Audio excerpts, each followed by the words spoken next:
സംസ്ഥാനത്ത് ഓണക്കാല മദ്യവിൽപ്പനയിൽ വൻ വർധനവ്. ഇത്തവണ 818.21 കോടിയുടെ മദ്യമാണ് വിറ്റഴിഞ്ഞത്. ഉത്രാട നാളിലായിരുന്നു റെക്കോർഡ് വിൽപ്പന നടന്നത്. ഈ ഓണക്കാലത്തെ മദ്യവിൽപ്പനയിലൂടെ 818.21 കോടിയുടെ വരുമാനം ഉണ്ടായെന്നാണ് ബെവ്കോയുടെ കണക്കുകൾ പറയുന്നത്.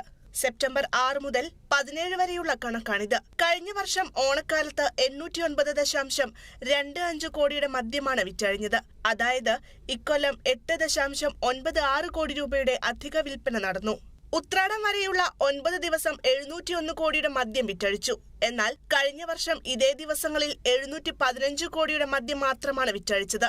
ഇത്തവണ ഓണം കഴിഞ്ഞുള്ള 2 ദിവസങ്ങളിലും കൂടുതൽ മദ്യം വിറ്റഴിച്ചു. ഇത് മുൻവർഷത്തെ ആകെ വിൽപ്പനയെ മറികടക്കാൻ കാരണമായി. ഉത്രാട നാളിലെ മദ്യവിൽപ്പനയും മുൻവർഷത്തെ മറികടന്നു. ഇത്തവണ 124 കോടി രൂപയുടെ മദ്യമാണ് വിറ്റഴിച്ചത്. കഴിഞ്ഞ വർഷത്തെ ഉത്രാട ദിന വിൽപ്പന 120 കോടി രൂപയിൽ ഒതുങ്ങിയിരുന്നു. Kerala vision news, Thiruvananthapuram.